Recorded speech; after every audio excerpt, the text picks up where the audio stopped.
New KTV theme song, take one. Nope, it's terrible. KTV theme song, take two, action! Cut! KTV theme song, take three, action. Welcome to KTV. No! Last attempt at a KTV theme song.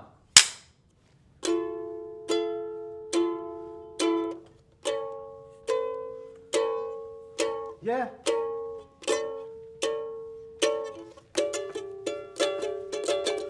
Welcome to KTV. I'm Isaiah. I'm Reagan. And we are in week 4 of Staycation. High five. Let's go to the game. Bring on that table. Welcome back. Welcome back. As you can see, there's a table. And on that table are a few items. For example, Starburst. and cups. Mm-hmm. Now, Isaiah, what should we do with all? Did you just eat one Yeah. with the wrapper? Is that how the game goes? We just eat Starburst the whole time? I hope so. That would be super fun. Unfortunately, I think we need to use the cups for something as well. What do you think? Oh, that's right. Here's what we gotta do. You're gonna use cups as Hand hands. puppets.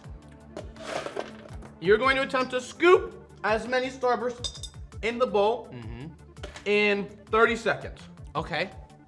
I think we could do that. Yeah, Do you whoever has the most wins, and whoever has the least has to face the consequence. The consequence? Mm-hmm.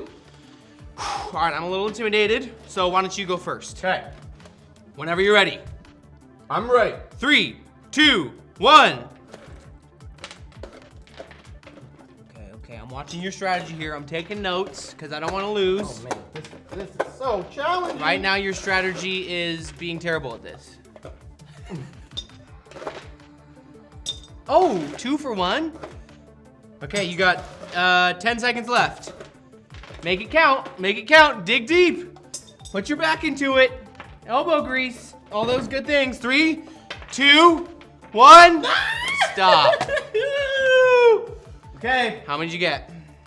1, 2, 3, 4, 5, 6, 7. 7. That's not gonna be easy to beat.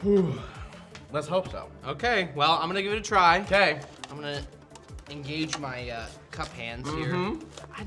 Okay, I'm nervous, but I'm gonna try. I'm gonna give it my best shot. Okay. You ready? Here we go. 5. Wait. Forward. I want the bowl closer. Is that allowed? It is. 1, 2, 4, go! Oh. Oh. Oh. Come on. Hey, you can slow down. Slow down. It's I fine. don't wanna. No, I'm gonna go you're as fine. fast You're as I fine. can. You're fine. No, gonna that's keep okay. going. That's okay. Just I gotta yeah, dig just in. mix it up a little bit. Dig in! You definitely. No, oh, that's time. Oh, you got 5 seconds. Oh. What? Okay, time. Should I count them up? Let's see. A bunch. So, what does that mean for this week of KTV? It means that I get to do the consequence. Woohoo! But before we go to the consequence, we're gonna sing a worship song. Yeah, let's go do do it. that. Well, amen. Do me a favor, would you stand up? We are glad you're here. Whether you're here in person or online, we get the great opportunity to worship God today, celebrate a God who fights our battles for us. Let's sing it out. When all I see is the battle, you see my victory.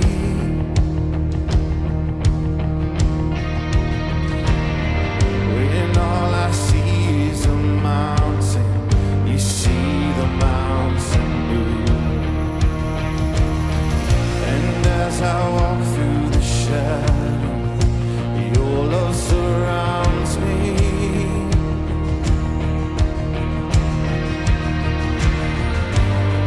There's nothing to fear now, for I am safe with you.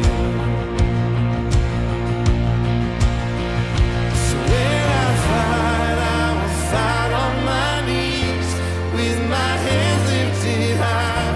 Oh God, the battle belongs to you, and every fear I will lay at your feet. I'll sing through the night. Oh God, the battle belongs to you. And almighty fortress, you go before us. Nothing can stand against the power of our God. You shine in the shadow, you win every battle.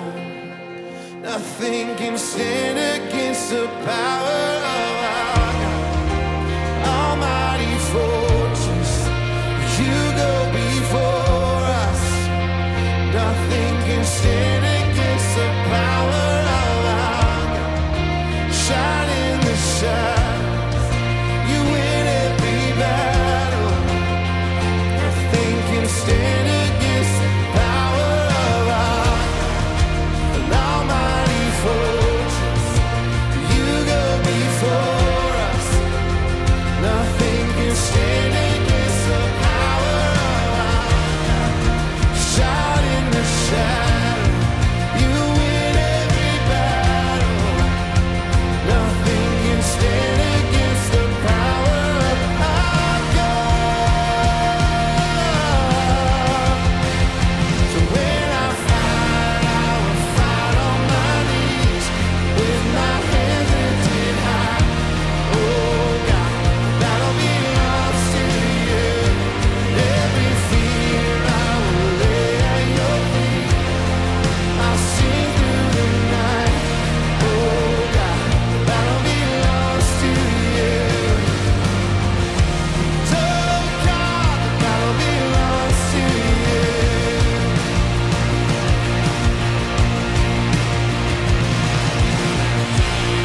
Amen.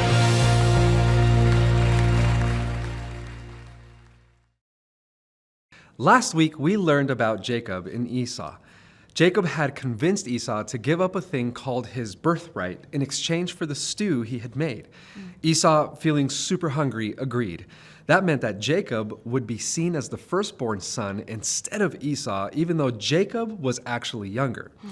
This meant that Jacob would receive the benefits of being the firstborn, like property, money, gifts, and he would be known as the head of the family. Later in the story, Jacob and Esau get in another fight, which causes Jacob to run away from his brother to a town called Haran. So Jacob took off on this long journey. After some time, Jacob got pretty tired, so he found a stone to lay his head down on and fell asleep. While Jacob was asleep, he started to dream a pretty wild dream. Grab your Bibles and read Genesis chapter 28, verses 12 through 15.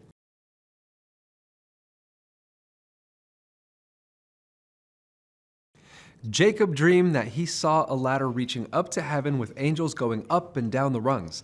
I bet that got his attention. Yeah. And at the top of the ladder was God. Now, I'm sure the angels going up and down was a sight to see, but what God says to Jacob is the important part of this dream. God told Jacob that he would give Jacob and his family the very land he was sleeping on. He told Jacob that his family would grow very big and would spread out around the earth. He also promised that he would bless his family. This was the same promise that God had made earlier to Abraham, Jacob's grandfather. Then God told Jacob that he would always be with him. He said, I am with you and will watch over you wherever you go. Wow, that must have been such a comforting thing for Jacob to hear. He had just run away from his family and home to flee from his brother, and he was now all alone. Then God tells him that he will never be alone because God would never leave him. When Jacob woke up from his dream, he was amazed and encouraged. He took the rock he had slept on and set up a pillar with it and named that place he was at Bethel. Do you guys know what Bethel means? It means house of the Lord. Jacob was acknowledging that the Lord had appeared to him there, and he reminded him of the amazing truth that he was a part of God's family. And because Jacob was a part of God's family, God would never leave him. He would never be alone. So what does it mean to be a part of God's family? Well, when you place your trust in Jesus, you become a part of God's family. God's family is all people who believe in Jesus. Look around. Anyone in the room with you who believes in Jesus is a part of God's family. And being a part of God's family comes with amazing promises from God, like the promise he made to Jacob. Yeah. When you're a part of God's family, God will never, ever leave you. No matter how alone you might feel at school or home or church, God promises to always be with his family. That means you can talk to him anytime you want. It also means you can go to him for help or for encouragement. Another amazing thing is that once you are a part of God's family, no matter how many times you mess up and do the wrong thing, you are still a part of God's family. Just look at Jacob. He had made some mistakes too, but God still loved him and promised to be with him. Just because you are a part of God's family doesn't mean you'll never sin again. In fact, all of us are going to make choices that hurt God. Being a part of God's family means that God will show you grace and forgive you when you make those choices, because Jesus' death on the cross paid for the sins of everyone who is a part of God's family. As we saw in the story of Jacob and Esau, sometimes our earthly families let us down. Because we are all sinners, we do or say things that hurt our siblings or our parents, or maybe they do or say things that hurt us. In those moments, it's helpful to remember that you belong to a bigger family. It's helpful to remember that God will never let you down and he'll never kick you out of his family for the wrong things you've done. It's an amazing thing to be part of God's family. Take some time as a class to talk about our story today and then end your time in prayer.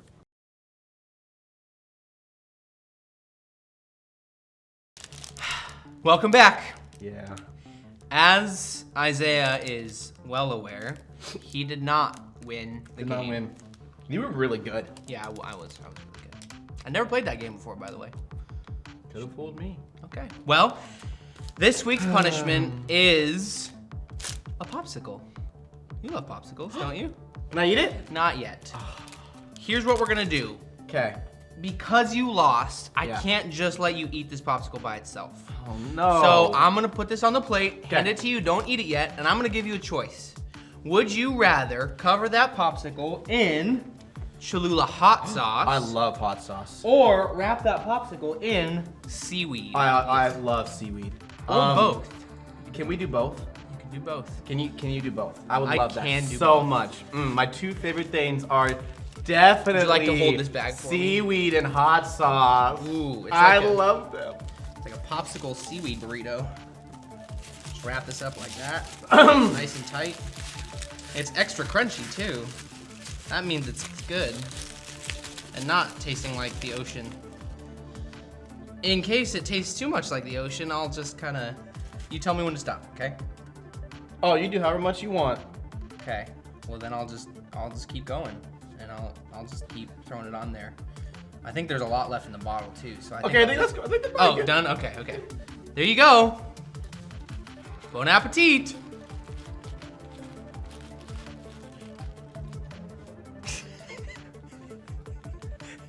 From the side? What is it, a corn on the cob?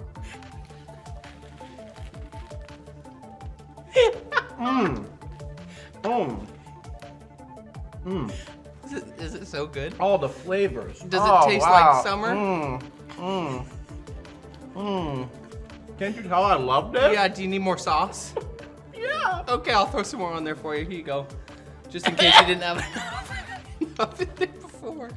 Yeah, there you I go. know, right? Yeah. Super good. Oh. I'm not gonna eat this one. I'm not gonna do it. I know it was nice last time, but I'm not gonna eat this one. Is that it? I think that's it. Do you want more? I think I'm okay. Okay, then we'll be done. Thanks for joining us. See you next time.